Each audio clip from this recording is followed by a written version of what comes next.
Bienvenidos al podcast bíblico de la Comunidad de Cristo. Aquí podrás escuchar la palabra explicada expositivamente. Si quieres conocer más de esta comunidad bíblica, te invitamos a que nos visites. Estamos ubicados en la hermosa ciudad de West Covina. Nuestra oración es que Dios hable a tu corazón y que tu vida sea transformada con el mensaje de Dios. Lucas capítulo 7, y el día de hoy queremos cubrir los versículos del 18 al 23. Lucas capítulo 7, versículos 18 al versículo 23.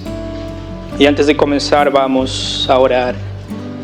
Amado Dios, rogamos que su palabra esta mañana, que es viva y eficaz y más cortante que toda espada de dos filos, penetre en lo interior de nuestro corazón, Señor amado. Revele realmente todas las intenciones, los pensamientos, y sean expuestos, Señor amado, a la verdad de su palabra.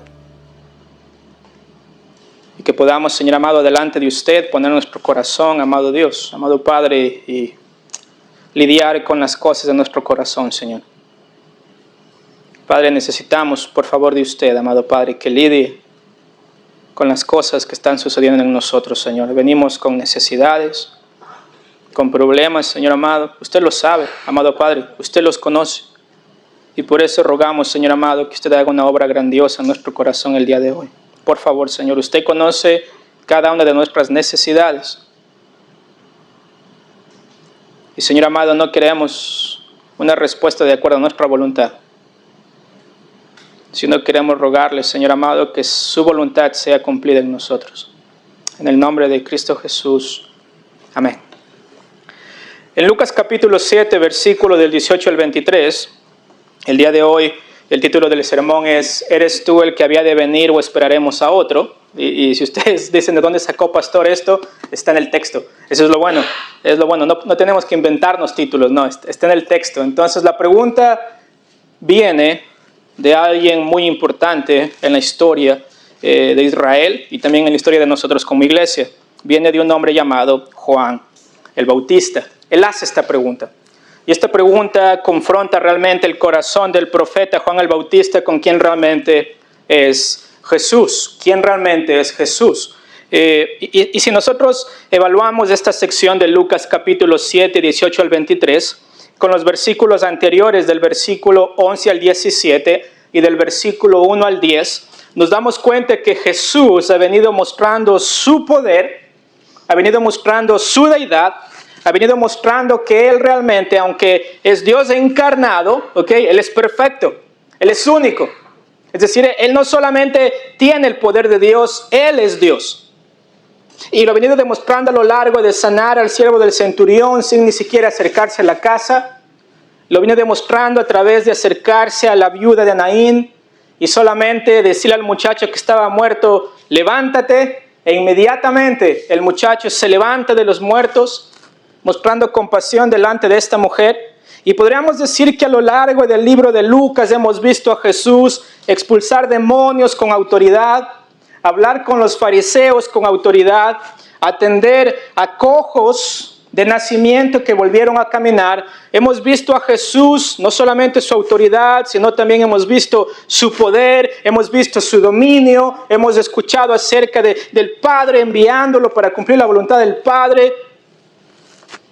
Pero, mis hermanos, después de ver el poder de Jesús, la autoridad de Jesús, después de ver el maravilloso trabajo de Dios mismo visitando a su pueblo para traer salvación, como decía el versículo, ¿no es cierto?, 16 de Lucas capítulo 7, y todos tuvieron miedo y glorificaban a Dios diciendo, un gran profeta se ha levantado entre nosotros y Dios ha visitado a su pueblo. Eso es Lucas capítulo 7, versículo 16.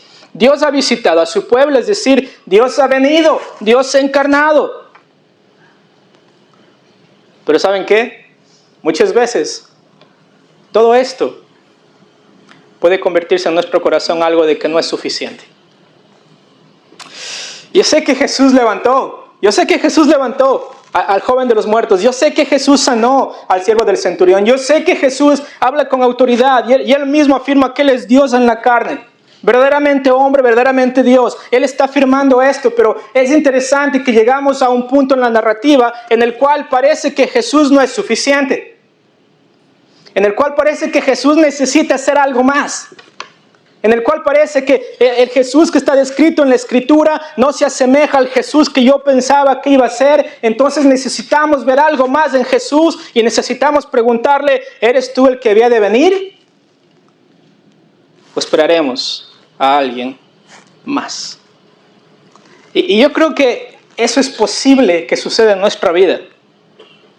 Cuando la palabra del Señor dice, Cristo es suficiente, pero nosotros decimos, no, si pudiera hacer algo más. Es decir, dame Cristo y la ley. Dame Cristo y portarme bien. Dame Cristo, pero necesito hacer algo más. Pero mis hermanos, acá Juan el Bautista se enfrenta con esta pregunta en su corazón mientras está encarcelado. Mientras está encarcelado. Y mis hermanos, quiero comenzar con esta pregunta. ¿Alguna vez han dudado de Dios? ¿Alguna vez han dudado del poder de Dios? ¿Alguna vez han dudado de que tal vez Dios no es quien dice ser en la Escritura, sino más bien yo quisiera tener otra expectativa? Y no me refiero tanto a negar su existencia, sino más bien cuando en lo profundo de nuestro corazón decimos, Señor, ¿por qué no actúas como yo espero que tú actúes? Señor, ¿por qué no cambias la situación en la cual estoy ahora? Es decir, Jesús, si tú eres real, si tú realmente das vida a los muertos, si tú realmente levantas a los cojos, si tú realmente sanas a personas sin ni siquiera verlo, Señor, ¿por qué estoy en la situación en la cual me encuentro ahora? ¿Acaso no eres el victorioso? ¿Acaso no eres el todopoderoso? ¿Acaso no eres el omnisciente? ¿Acaso no eres el omnipotente? ¿Acaso Jesús no eres el que vino a salvar? Pero mis hermanos, en estos tiempos suceden las dudas. Y vamos a entrar a la narrativa en la cual Juan el Bautista nos va a decir el libro de Mateo capítulo 11, versículo 2, que él estaba en la cárcel. Y él estaba en la cárcel no a causa de su pecado. Él no estaba en la cárcel a causa de ser rebelde. Él no estaba en la cárcel porque cometió un crimen. Él estaba en la cárcel porque en Juan 3, si ustedes van conmigo a Juan capítulo 3, por favor.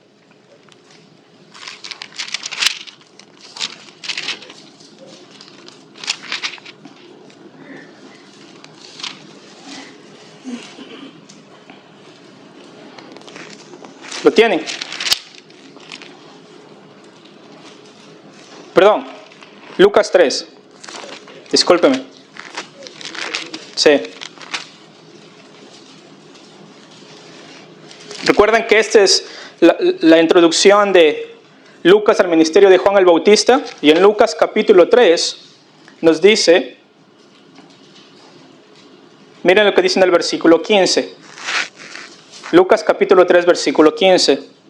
Como el pueblo estaba en expectativa preguntándose todos en sus corazones si acaso Juan sería el Cristo.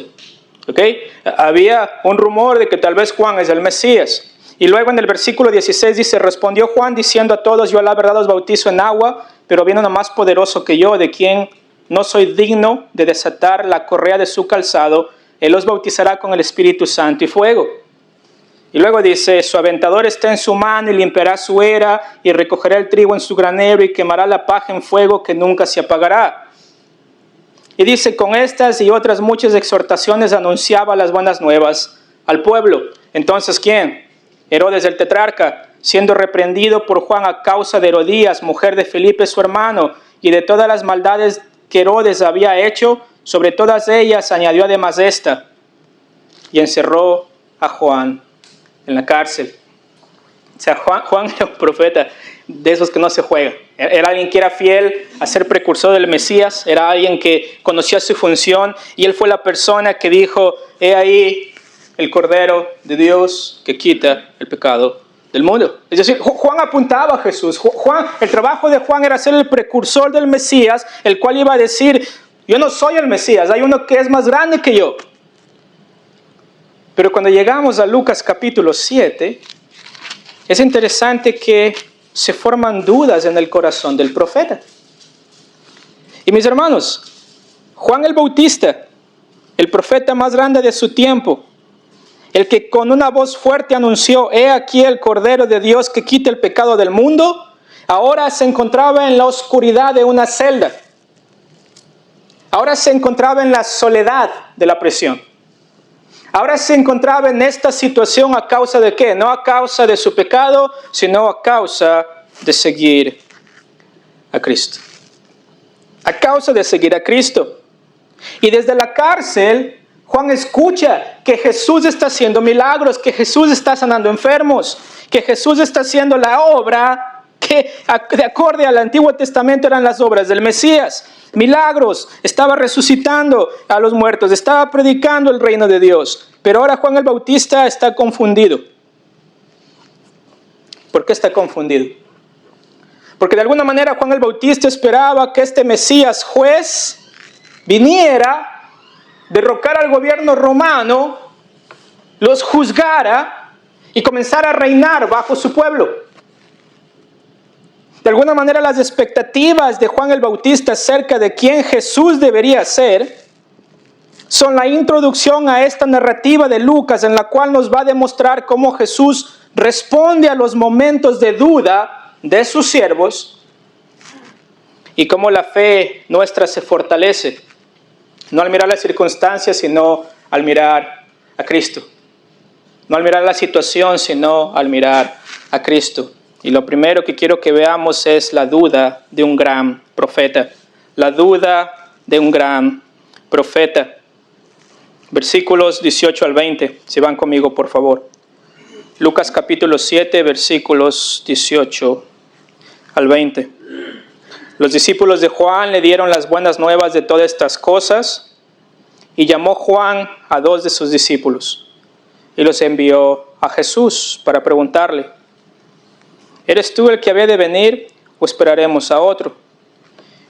Y cuando pues los hombres vinieron a él, dijeron: Juan el Bautista nos ha enviado a ti para preguntarte: ¿eres tú el que había de venir o esperaremos a otro? En este momento vemos que Lucas nos cuenta la historia acerca de Juan el Bautista en la cárcel, cuando envía a 2 de sus discípulos con una pregunta crucial: ¿eres tú el que había de venir o esperaremos a otro? Entendemos que el ministerio de Juan el Bautista fue uno de los más singulares en toda la Escritura, tanto en el Antiguo Testamento como en Isaías capítulo 40, versículo 3, así como en Malaquías capítulo 3, versículo 1, nos dice que había un hombre, esta voz que clama en el desierto, que dice: preparen el camino para el Mesías. Tenemos este hombre que tuvo un nacimiento milagroso. Tenemos este hombre que Jesús va a decir que entre los nacidos de mujer no hay un mayor profeta que Juan el Bautista. Y uno diría: bueno, Juan el Bautista debe ser pero un hombre de hierro. Juan el Bautista debe ser alguien que sabe todo, que no necesita de Jesús, más bien presentó a Jesús y ahora Juan el Bautista tiene que morir tranquilo.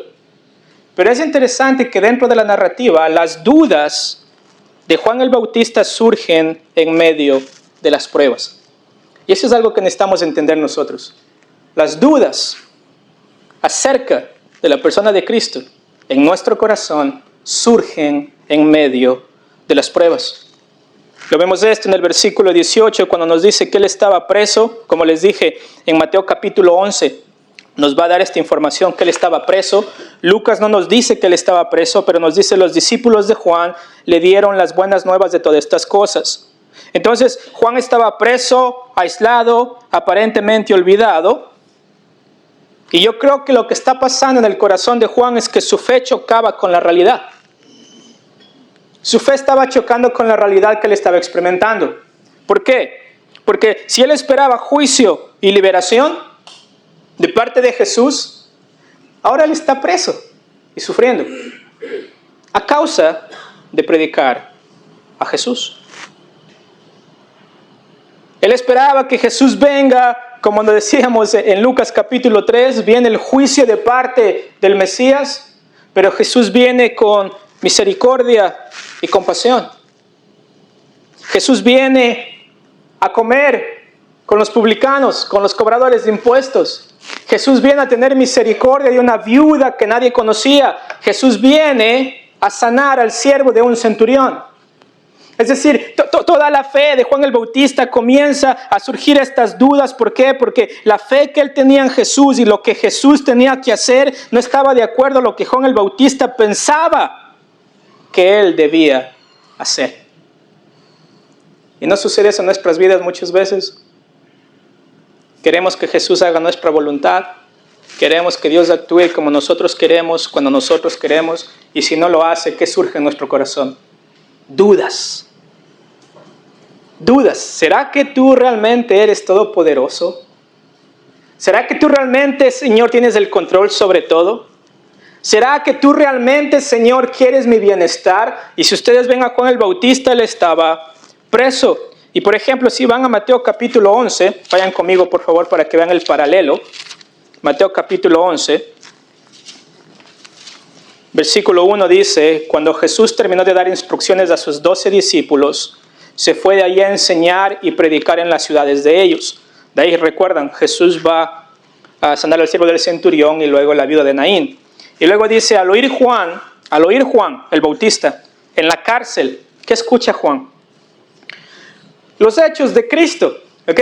Dice que él escucha los hechos de Cristo. Le envió 2 de sus discípulos, ¿ok? Para hacerle la misma pregunta. ¿Eres tú aquel que había de venir o esperaremos a otro? Es interesante, pero las dudas en el corazón del profeta nacen a la luz de ¿qué? De escuchar los hechos de Cristo. Él dice, Jesús está sanando a otros, liberando a otros, dando la vida a otros, pero yo estoy en la cárcel. Y surgen dudas en el corazón del profeta. Inclusive si ustedes van a Isaías capítulo 61 conmigo, por favor. Isaías capítulo 61.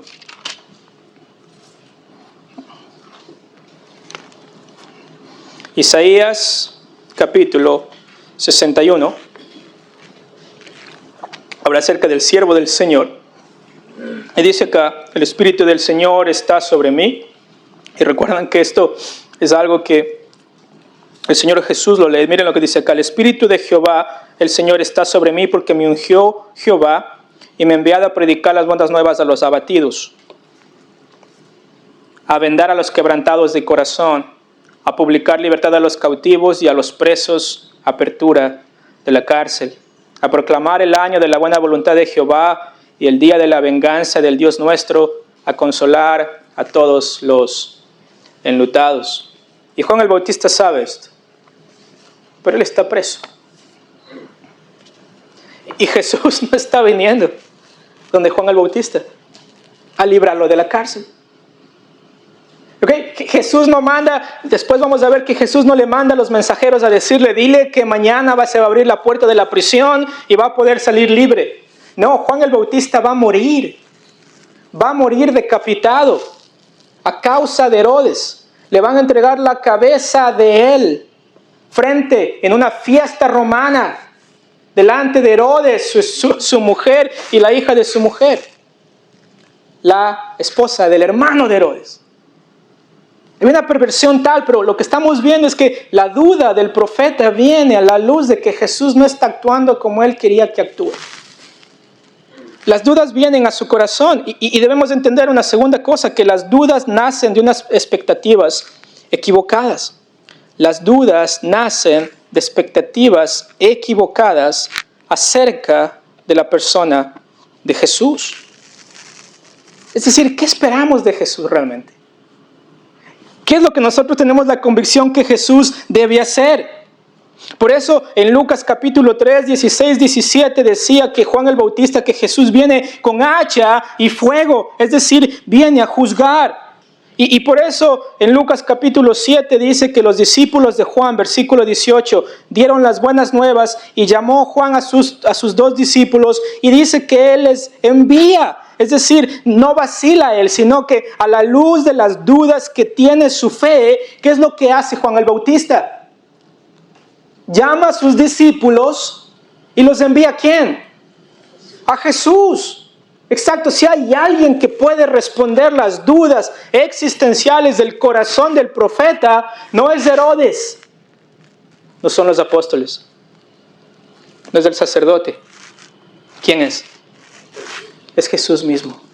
Y mis hermanos, esto es hermoso porque en medio de las dudas del corazón del profeta, el profeta entiende, yo necesito que ellos vayan donde Jesús.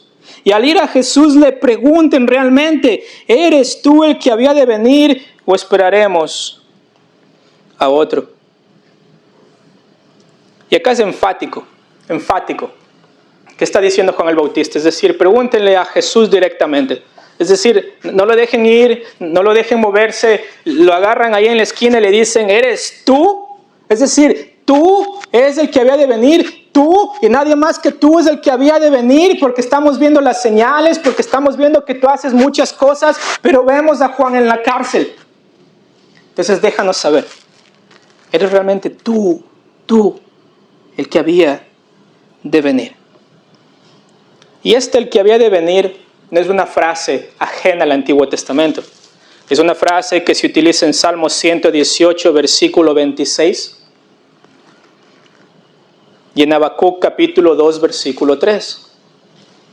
Y lo que está diciendo Juan el Bautista es, eres tú el que viene de parte del Padre para rescatar a tu pueblo. Eres tú el que viene de parte de Dios para rescatar a tu pueblo. Es decir, hay una expectativa mesiánica. Es decir, Juan el Bautista estaba apuntando a Jesús y lo bautiza y luego dice, no puedo desatar los cordones de sus sandalias porque Él es mucho mayor que yo. Y ahora lo vemos al hombre preguntando, ¿eres tú realmente el que había de venir? Y mis hermanos, uno diría, mientras más tiempo pasamos en la vida cristiana, más afirmamos nuestra fe. Mentira. Porque muchas veces mientras más pasa el tiempo, más dudamos. Y que Juan el Bautista estaba con Jesús, caminó con Jesús, lo bautizó, escuchó la voz del Padre desde los cielos, este es mi Hijo amado, a Él oíd. Este es mi Hijo amado en quien me complazco. Ve la figura del Espíritu Santo afirmando que Él realmente es el Hijo de Dios. Vemos la Trinidad reflejada ahí en este hermoso momento del bautismo de Jesús. Es decir, experimentó todas estas cosas que él pudo escuchar de parte de Dios. Pero mis hermanos, está en la cárcel y él duda, porque tenía una expectativa diferente en ese momento de lo que Jesús debería estar haciendo por él. Pero algo que aprendemos del profeta es que en medio de la duda, mis hermanos, solamente Jesús puede respondernos. Solamente la palabra de Jesús mismo puede darnos orientación, puede darnos vida en medio de la duda. Es decir, hay una expectativa. ¿Eres tú el que debería venir? Y hay una pregunta retórica. ¿O debemos seguir esperando a otro? Dinos. Porque o esperamos a otro o eres tú. Y mis hermanos, cuando nosotros pensamos y dudamos, mis hermanos, le estamos diciendo a la palabra del Señor, ¿tú estás apuntándonos realmente a Jesús o esperamos a otra persona? O sea, hay una pregunta retórica ahí que la respuesta ¿cuál es? No tienen que esperar a otra persona, no tienen que buscar a otra persona, es Jesús la respuesta. Y con el profeta, mis hermanos, por eso él dice, debemos esperar a otro más, es decir, debemos seguir esperando. Y la respuesta es no tienes que seguir esperando, Juan, porque Él es el Mesías, porque tus dudas han sido respondidas. Porque Él es Dios en la carne. No solamente es juez, es Salvador. No solamente viene a juzgar, viene por los suyos. Viene a morir por los suyos. Viene a rescatar a los suyos. Y acá, mis hermanos, la pregunta de Juan no es simple curiosidad. No es porque él quiere saber. Es porque tiene una crisis en el corazón, en la cárcel, del por qué estoy acá, si acabo de bautizar a Jesús, acabo de anunciar el camino de Jesús, acabo de escuchar de las obras poderosas de Jesús, pero Él no es lo suficiente poderoso para sacarme a mí de la cárcel. Pero mis hermanos, no es simple curiosidad. Juan el Bautista no está tan preocupado por me sacas de la cárcel o me quedo en la cárcel. Él está haciendo esta pregunta para realmente recibir una respuesta concreta de Jesús. Yo soy el Mesías. puedes morir tranquilo, Juan. Puedes morir tranquilo, porque yo soy el que tú estabas anunciando. Porque yo soy el que había de venir, yo soy el prometido. Y mis hermanos, no es curiosidad, sino él esperaba el Mesías. Él esperaba el Mesías. Es decir, no tenemos que esperar por otro Señor. No tenemos que esperar por otro Salvador. No tenemos que buscar a otra persona, sino solamente a la persona de Cristo Jesús, mis hermanos. Y esto me recuerda mucho en Mateo capítulo 16, versículo del 21 al 23. No tienen que ir allá, pero acá está el apóstol Pedro. Ok, el apóstol Pedro. Y cuando Jesús anuncia por primera vez a sus discípulos, Jesús les dice, ¿no es cierto?, debo ir a Jerusalén.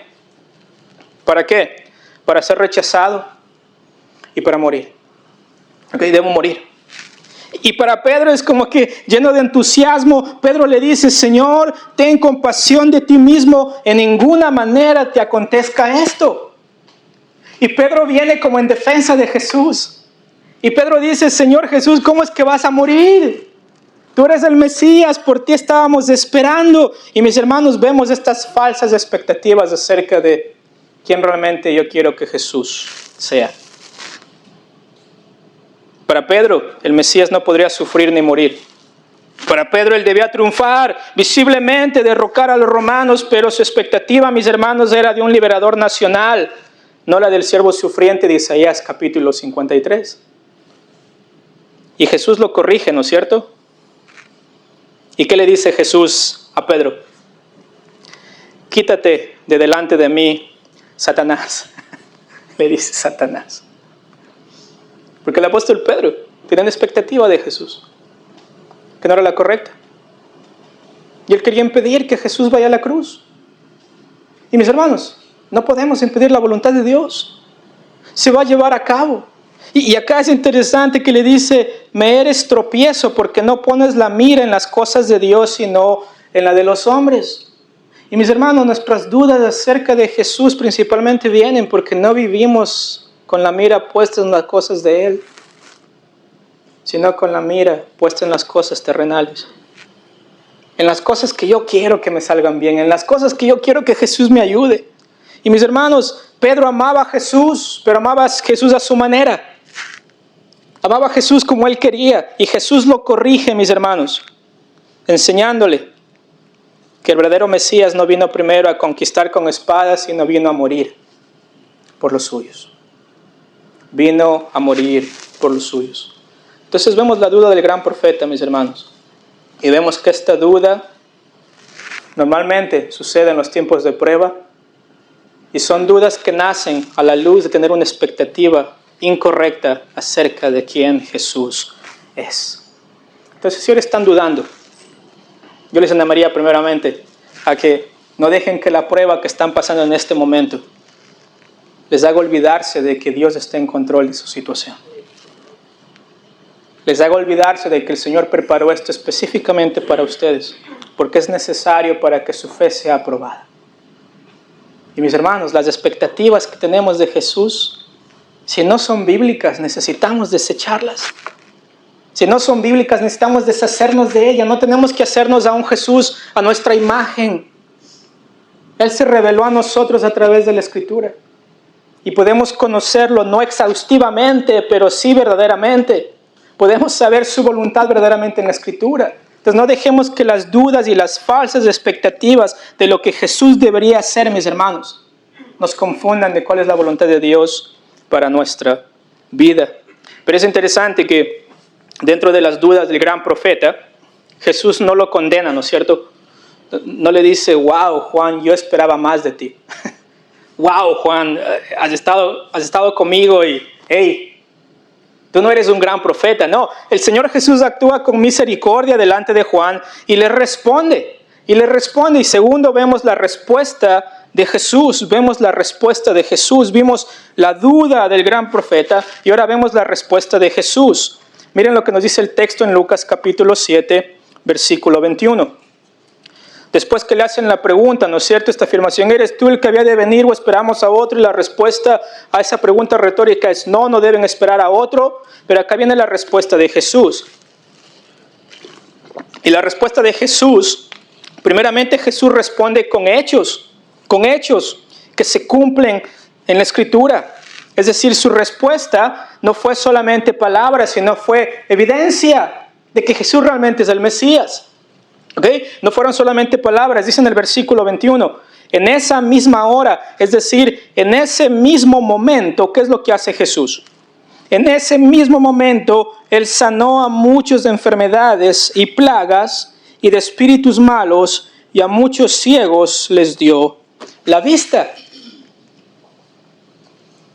Impresionante. O sea, llegan ellos preguntando con la duda de Juan el Bautista, y Jesús inmediatamente comienza a demostrar que Él es el Mesías. Comienza a sanar enfermos, plagas, echar fuera demonios, a ciegos les da la vista, y después dice acá, y respondiendo Jesús le dijo. Acá es una respuesta solemne, ¿ok? Acá no es como Jesús está respondiendo como uno más del montón. No es como Jesús les va a decir, mira, te voy a dar las evidencias y tú eliges si quieres creerme o no. Te voy a decir algo, pero bueno, tú eliges si quieres creerme o no. Jesús va a hablar con autoridad y se ve reflejado en el lenguaje acá. Es decir, no es simplemente una cuestión de mostrarle evidencias para que Él tome una decisión, sino de mostrarle evidencias para que Él sepa que esa es su única decisión. No hay más, no tienes opción. Es decir, Jesús está hablando con autoridad de Dios mismo y le dice, id, ¿y qué? Y haced saber a Juan lo que habéis visto y lo que habéis oído. Es decir, les está diciendo, sean heraldos. Porque Jesús no es un profeta más, no es una persona más, es Dios mismo en la carne. Y con esa autoridad les da una respuesta solemne en la cual ellos entienden que no es una simple recomendación, es un mandato de ir y anunciar. ¿Y qué va a anunciar? ¿Cuál es el contenido del anuncio que ellos van a hablar con Juan el Bautista? Lo que habéis visto y lo que habéis oído. Lo que habéis visto y lo que habéis oído. ¿Qué les trae a la memoria esto? Primera de Juan, capítulo 1, versículo 1. Es interesante porque Juan está hablando acerca del testimonio de Jesús. Y miren lo que dice Primera de Juan 1:1. Lo que era desde el principio, lo que hemos oído, lo que hemos visto con nuestros ojos, lo que hemos contemplado y palparon nuestras manos tocante al verbo de vida. Porque la vida fue manifestada y lo hemos visto y testificamos y hoy anunciamos la vida eterna, la cual estaba con el Padre y se manifestó. Es decir, el Padre envía al Hijo y dice, lo que hemos visto y oído, ¿qué? Eso anunciamos. No es un invento, no es un cuento de hadas, es la verdad de parte de Jesús mismo. Lo que han visto y oído.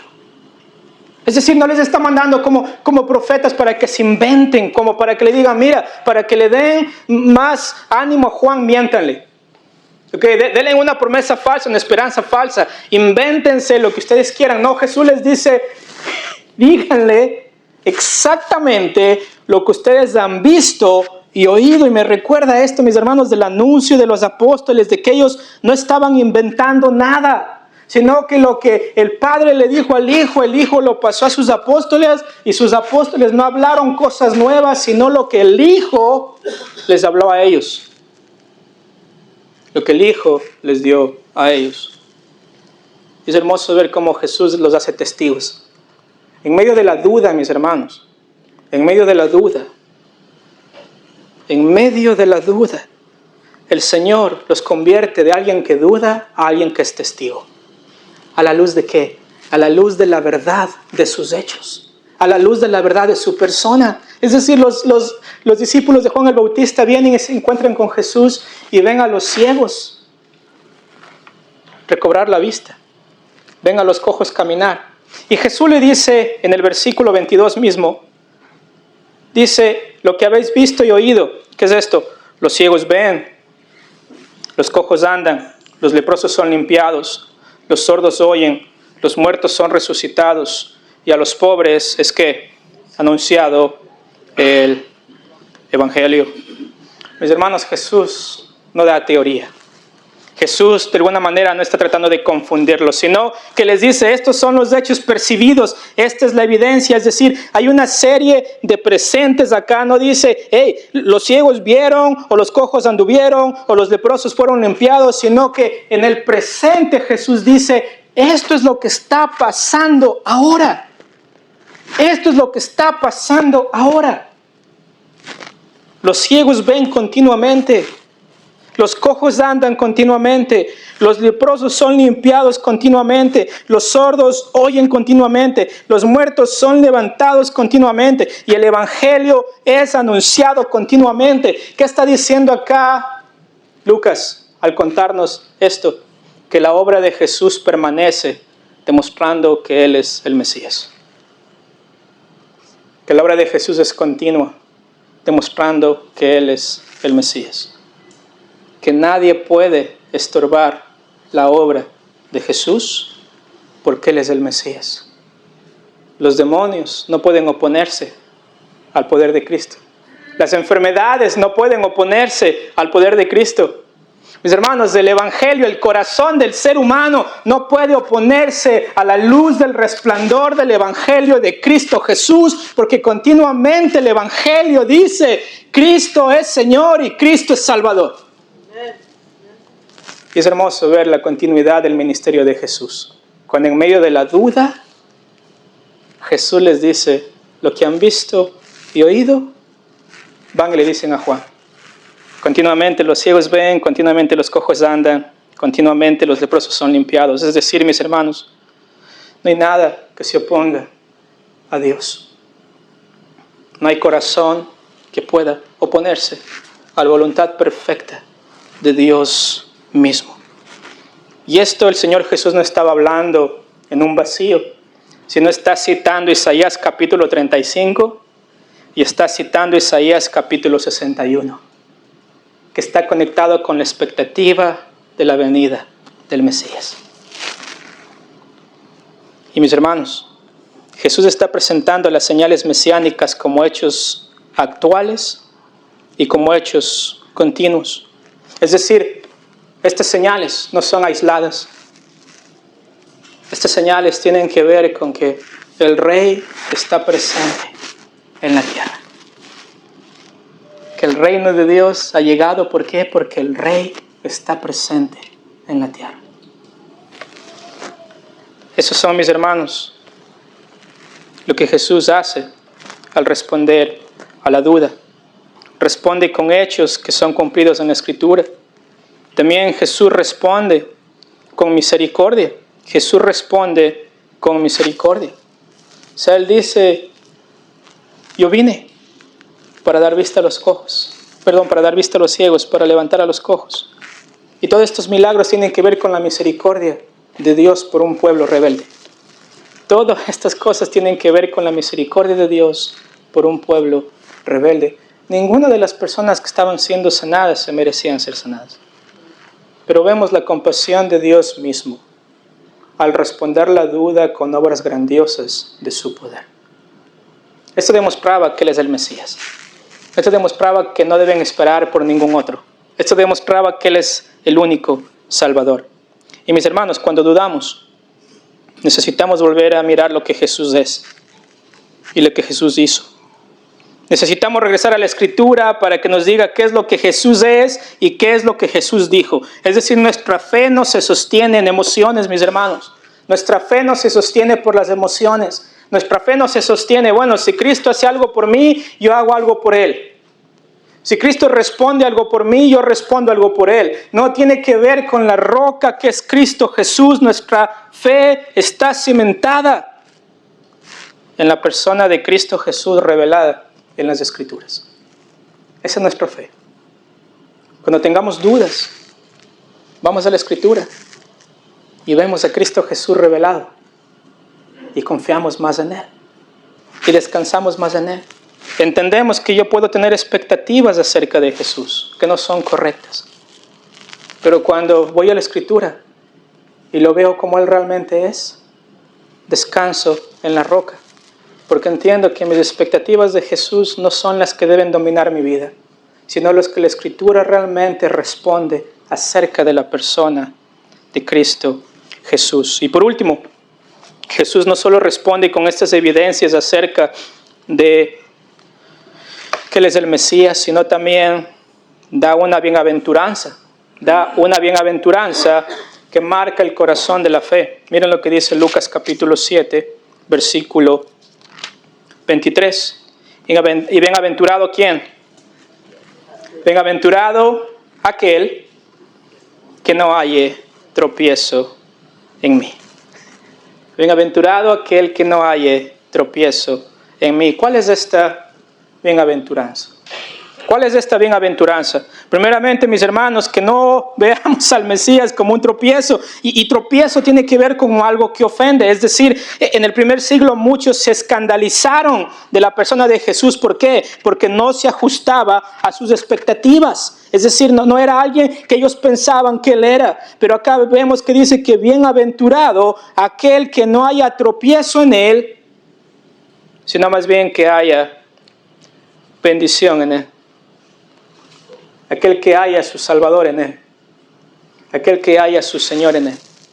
Aquel que entiende que Él es su razón de vivir. Bienaventurado aquel que conoce a Jesús como la Escritura lo presenta. Porque mis hermanos, si nosotros tratamos de entender a Jesús a nuestra manera, vamos a tropezar continuamente. Porque vamos a creer en un Jesús hecho por manos humanas. Hecho por pensamientos humanos. Presentado como alguien que viene a satisfacer las necesidades nuestras. Pero si vemos a Jesús como está revelado en la Escritura, mis hermanos, dice acá, bienaventurado es aquel que no halle tropiezo en mí.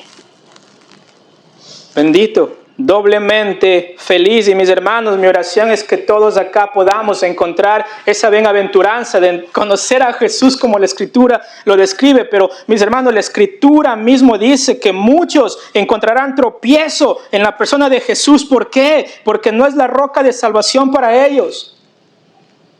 Porque no solamente es alguien que realmente, mis hermanos, vino a satisfacer sus necesidades, sino se están haciendo a un Jesús a su propia imagen. Pero la verdadera bendición, mis hermanos, es en entender que la fe madura acepta que Cristo es Señor y Salvador y que no siempre hará lo que yo quiero, sino que siempre hará lo que glorifica a Dios Padre, siempre hará lo que glorifica su nombre, siempre me formará a la imagen de Él para que yo pueda glorificar a Dios mismo. Y mis hermanos, encontramos tropiezo en Cristo cuando queremos vivir nuestra vida con un Jesús inventado. Y lo que encontramos cuando hablamos de tropiezo es juicio. Y muchos, mis hermanos, viven pensando que son creyentes. Muchos viven pensando que han hecho algo por Jesús. Y cuando llegue el día final, estarán delante de Jesús y dirán, pero Jesús, en tu nombre echamos fuera demonios. Jesús, en tu nombre hicimos esto. Y Jesús les dice, aléjense de mí, porque nunca les conocí. Porque hallaron tropiezo en Jesús, porque hicieron un Jesús a su manera. No un Jesús como la Escritura lo presenta. Y mis hermanos, necesitamos entender que en medio de la duda, Jesús responde. Pero en medio de la duda, mis hermanos, tenemos que realmente venir al entendimiento correcto de la persona de Jesús a través de la Escritura. No podemos decir, el pastor me dijo, el hermano me dijo, mi familia me dijo. Tienes que decir, esto es lo que la Biblia dice acerca de Jesús. Ahí está la bienaventuranza. Ahí está el que no haya tropiezo en Cristo Jesús. Ahí está el que es bendito porque entiende que Jesús es su Señor y es su Salvador. Y si queremos entender esto, yo creo que hay una historia que seguramente muchos de ustedes la han escuchado. Hay una persona que se llama Corrie ten Boom. No sé si lo han escuchado. Si no lo han escuchado, les recomiendo. Tiene un libro que se llama El Refugio Secreto o The Hiding Place. Durante la Segunda Guerra Mundial, Corrie ten Boom y su familia escondieron a judíos perseguidos en su casa en Holanda. ¿Okay? Eventualmente fueron descubiertos y fueron llevados a campos de concentración nazi. Y la razón por la que le descubrieron en Holanda fue porque en Holanda, cuando alguien se registraba, decían qué religión eres. Protestante, católico. Entonces fue muy fácil encontrar a los judíos. Primero fueron a un campo de concentración en Holanda y luego fueron transferidos a Ravensbrück, en Alemania. Corey, juntamente con su hermana Betsy, vivieron en condiciones inhumanas. Hambre, frío, abusos constantes. Betsy, la hermana de Corey, enferma, débil, repetía una y otra vez la siguiente frase: no hay pozo tan profundo que el amor de Dios no sea más profundo aún. No hay pozo más profundo que el amor de Dios no sea más profundo aún. Y antes de morir de hambre, literalmente la mataron de hambre en el campo de concentración a Betsy. Ella dijo lo siguiente: cuando seamos liberadas de este lugar terrible, y lo seremos, Corey, a la hermana le dice, antes de que termine el año nuevo debemos ir por todo el mundo y decirles a todos los que quieran escuchar lo que hemos comprobado como verdad en este lugar espantoso. Que el amor de Dios es más fuerte que la oscuridad más profunda. Y dice Betsy, ellos nos creerán porque estuvimos aquí. Y después de esto, Corey admitió en sus escritos que hubo momentos en que se sintió tentada a tropezar en Cristo. Hubo momentos en que se sintió tentada a dudar. ¿Por qué? Porque estaban en un campo de concentración y preguntándose si Jesús es el Salvador, ¿cómo puede permitir esto? Pero en vez de abandonar la fe, Betsy y ella eligieron confiar.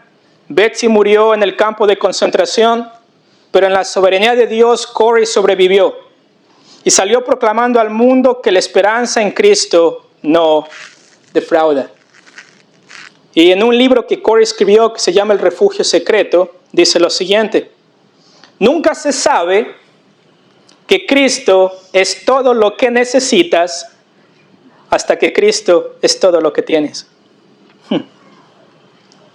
Nunca se sabe que Cristo es todo lo que necesitas hasta que Cristo es todo lo que tienes. Y mis hermanos, Corey y Betsy pudieron haber caído en tropiezo al ver el sufrimiento que ellas estaban pasando.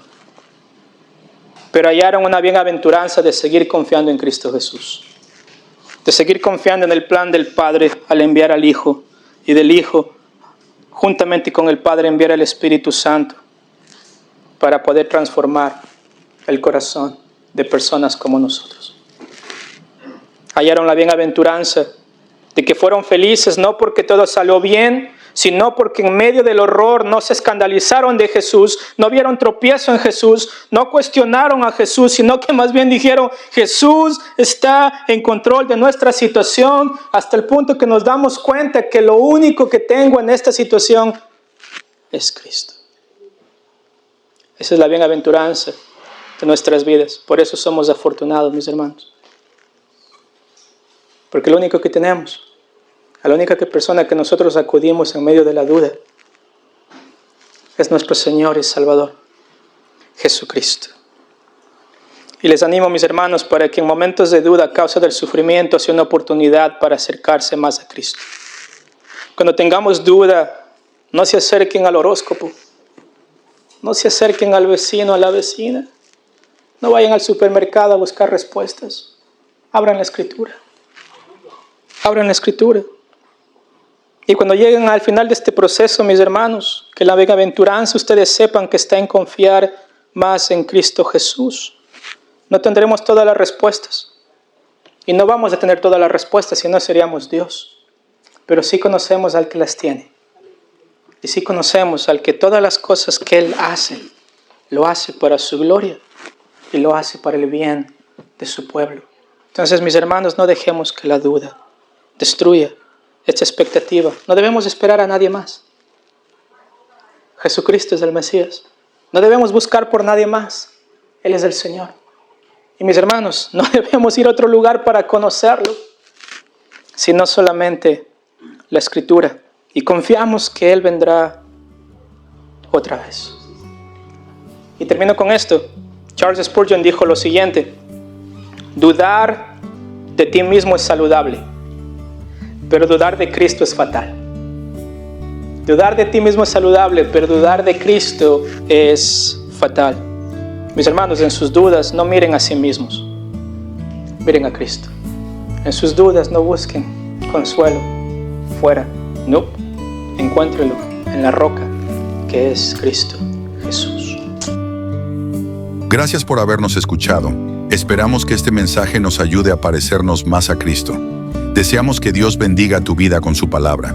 No olvides suscribirte a nuestro canal de YouTube, activar la campanita para que seas notificado cuando haya un video nuevo y regalarnos un me gusta.